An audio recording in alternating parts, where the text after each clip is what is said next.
Thank you so much. My mic is working. As long as the button is up.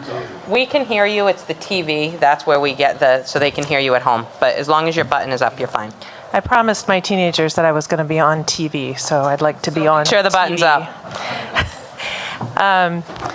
Chair Lynch-Prata and all members of the committee, thank you so much. I come to you tonight as a proud resident of Providence and also a professor at one of just a number of our excellent colleges.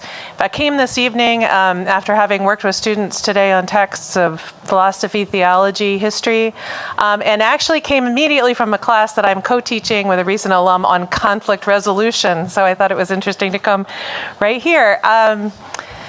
In some ways, what I want to focus on is my own attempt to think carefully and analytically, and I offer just a brief and really pragmatic point as a way of voicing my opposition to SB 142A. I think there's good news, bad news in the Rhode Island State House tonight. The good news is the People's House is full of people tonight.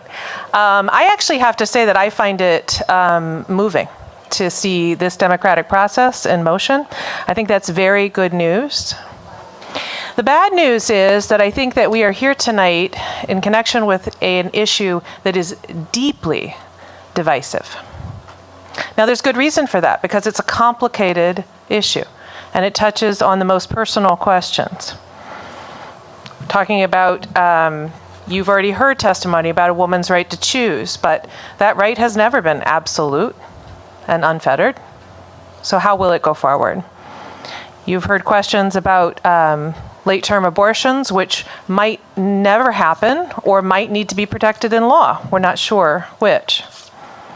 In fact, our complexity tonight is about much more than simply the questions around abortion, but the questions about this legislation.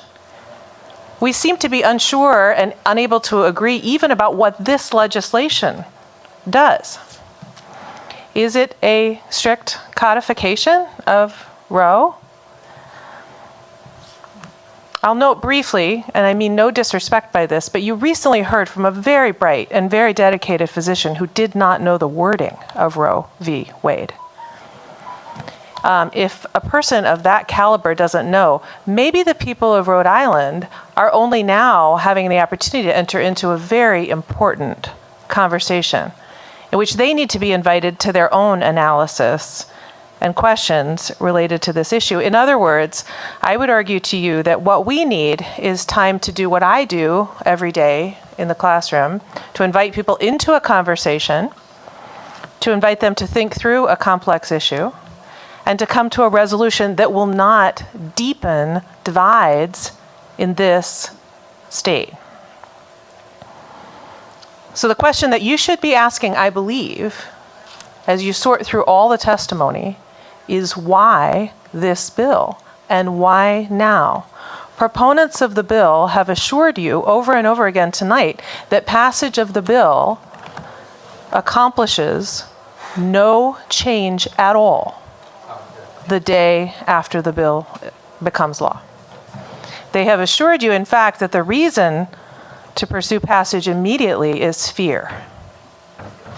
I'd submit to you that fear is an excellent reason to consider legislation and a very poor reason to pass it. So give us the time that we need as a state to engage in meaningful conversation about a complex and personal issue, and allow us at least the possibility of moving forward in a more united way. Thank you. Thank you. Any questions or comments for this witness?